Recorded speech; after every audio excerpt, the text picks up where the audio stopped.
को प्रणाम करता हूँ, आपकी इस तपोभूमि को प्रणाम करता हूँ और आप सभी के अंदर जो इच्छा है उन सभी को प्रणाम करता हूँ। महाराज जी का बहुत बहुत धन्यवाद कि हमें आप सबके दर्शन करने का लाभ प्राप्त हुआ। महाराज जी ने हमें आमंत्रित किया तो महाराज जी की तपस्या को भी मैं नमन करता हूँ, क्योंकि महाराज जी बड़े तपस्वी हैं, बहुत ही दूरदर्शी हैं। तो आप सब बहुत भाग्यशाली हैं कि आपको भागवत सुनने का मौका मिल रहा है।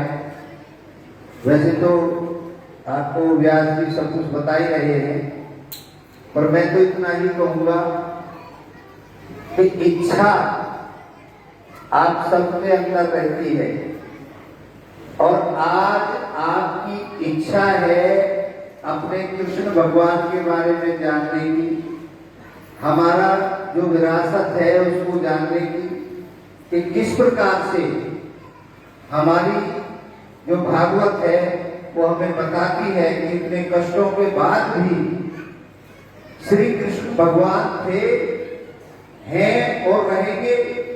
लेकिन जब आपको थोड़ा सा कष्ट आ जाता है कभी तो आप घबरा जाते हैं। अब श्री कृष्ण भगवान जी के तो पैदा होने से ही कष्ट शुरू हो गए थे, पैदा ही जेल के अंदर हुए थे।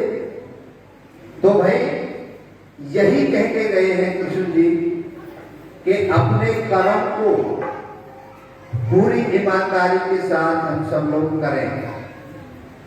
आपकी इच्छा जरूर पूरी होगी, क्योंकि इस दुनिया में केवल हम अपनी इच्छा पूर्ति के लिए ही जीवन में आए हैं।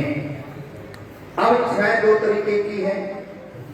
एक तो ये है कि मैं दूसरे की इच्छा को पूरी होने में बीच में अड़ंगा डालता हूं, और एक ये है कि भाई मैं अपनी इच्छा तो पूरी कर ही रहा हूं, साथ में दूसरे आदमी की भी इच्छाओं को सम्मान कर रहा हूं।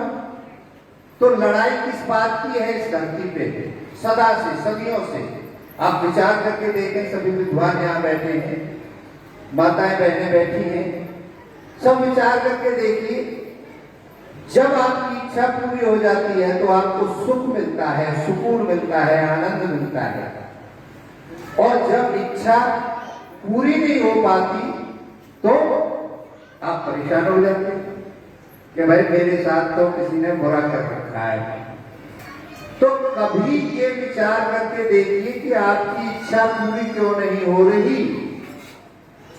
क्या आप अपने इष्टों को प्रणाम करते हैं? क्या आप अपने साधु संतों का सम्मान करते हैं? क्या आप अपनी दिनचर्या में जिस भी परमात्मा को आप मानते हो, मैं ये नहीं कहता कि आप फलाने परमात्मा को माने, जिसको भी याद करते हो, तो क्या उनको याद करते हैं किसी काम को करते वक्त, या अपने मन में ये कहते हैं यह कि मैं ही हूं जो कसूर करता? अगर आप ही करता हो तो जन्म आपने तो नहीं दिया अपने आप को, तो जन्म किसने दे दिया हमें? और मृत्यु भी आप में से कोई नहीं चाहता कि हमारी मृत्यु हो जाए, तो फिर मारता कौन है हमें? तो हमारे हाथ में सिर्फ कर्म है, और उस कर्म को भी हमने ध्यान से करना है, ध्यान से अपनी इच्छाओं की पूर्ति करनी है।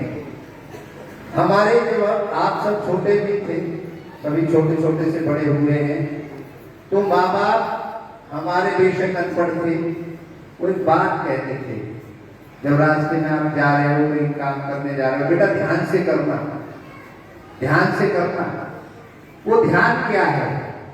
हमारी बहुत सी इच्छाएं इसलिए पूरी नहीं होती कि हम ध्यान से नहीं करते। अगर हम ध्यान से करें, ध्यान किसका?